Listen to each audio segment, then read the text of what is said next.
No silêncio que se seguiu à dor, um vazio profundo tomou conta do mundo. Naquela sexta-feira, quando o céu escureceu ao meio-dia e a terra tremeu em seu lamento, o coração daqueles que amavam o Mestre se partiu em 1000 pedaços. A esperança, que antes brilhava como uma estrela guia, parecia ter se apagado para sempre. O corpo, sem vida, foi descido da cruz com uma reverência triste. Mãos que antes curavam agora estavam imóveis. A voz que acalmava tempestades, agora silenciada. Envolto em linho puro e especiarias, foi levado às pressas para um túmulo novo, escavado na rocha. Um túmulo emprestado, um símbolo final da humildade, daquele que não tinha onde reclinar a cabeça. Uma pedra, grande e pesada, foi rolada com esforço, selando a entrada. Um selo de autoridade romana foi colocado, e guardas foram posicionados, como se a morte precisasse de proteção contra a vida. Para os olhos do mundo,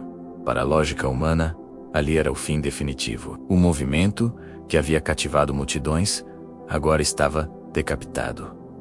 O líder, executado como um criminoso. O sonho havia se transformado em um pesadelo. Os discípulos, antes cheios de fervor e promessas, agora estavam dispersos e aterrorizados. Trancaram-se em uma sala, não apenas por medo das autoridades, mas por medo do próprio silêncio, da própria dúvida. O ar era denso, com sussurros de desespero e perguntas sem resposta. Foi tudo em vão?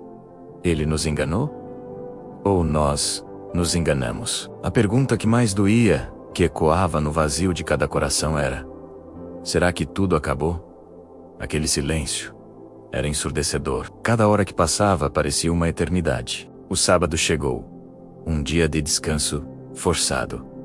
Um dia onde o luto pesava mais que o ar. A cidade de Jerusalém seguia sua rotina.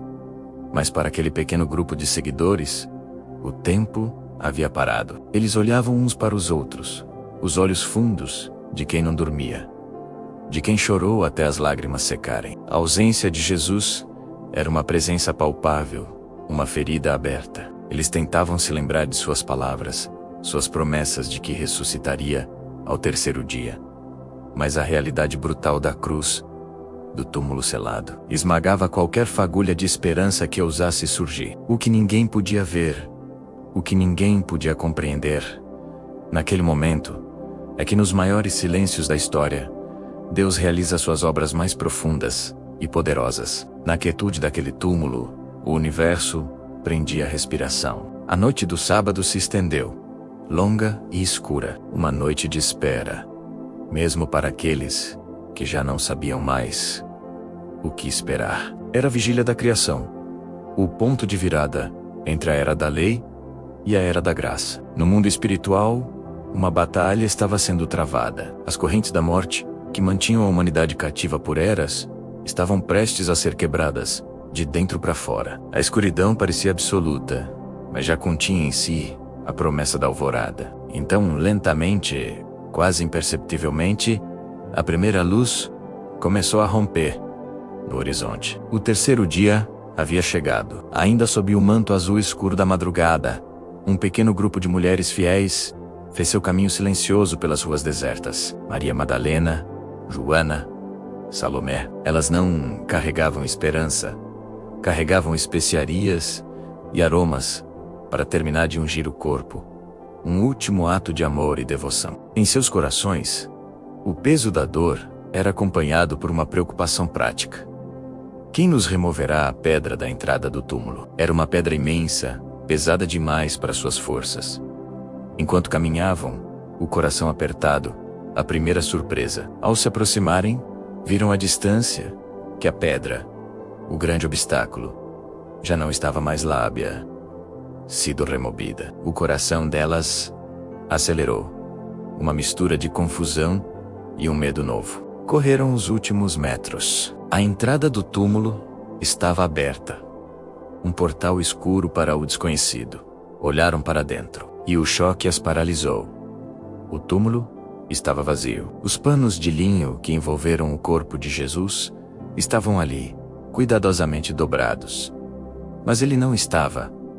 O medo se transformou em pânico. Teriam roubado o corpo. A dor do luto deu lugar à angústia da profanação. Em meio às lágrimas e à confusão, uma luz suave preencheu o interior do sepulcro. E uma voz, calma, mas cheia de uma autoridade celestial, ecoou com uma paz que transcendia o entendimento. Por que vocês procuram entre os mortos aquele que vive? Os anjos, radiantes como o relâmpago, deram a notícia que mudaria o mundo para sempre. Ele não está aqui. Ele ressuscitou, como havia dito. Naquele instante, a história da humanidade foi dividida em antes e depois. A morte, o último inimigo, havia sido vencida. O pecado, a separação de Deus, havia sido derrotado. A escuridão não prevaleceu contra a luz. O que parecia ser o fim trágico de uma bela história era na verdade apenas o começo da maior história de todas. Jesus havia vencido a dor da cruz. Ele havia vencido a finalidade do túmulo. E agora, ele estava vivo. Ele apareceu primeiro a Maria Madalena, transformando seu choro em uma corrida de alegria, para anunciar aos outros. Depois, apareceu aos discípulos trancados, passando por portas fechadas, trazendo paz aos seus corações aterrorizados. Ele caminhou com eles na estrada de Emaús, explicando as Escrituras. Ele comeu com eles, mostrando que não era um fantasma, mas carne e osso, glorificado. Cada encontro era uma onda de choque de realidade divina. O medo que os paralisava se transformou em uma coragem indomável. A dor da perda se transformou no propósito de uma vida inteira. O luto deu lugar a uma alegria que ninguém poderia tirar. Eles não eram mais seguidores de um mestre morto. Eram testemunhas do Deus vivo. Mas aqui está a revelação mais profunda. A verdade que muitas vezes escapa aos nossos olhos. A ressurreição de Jesus não foi apenas um evento histórico, um corpo saindo de um túmulo há 2000 anos. Foi a declaração cósmica de Deus, devolvendo a vida a tudo que parecia morto. Foi a promessa de que a sepultura não é o nosso destino final.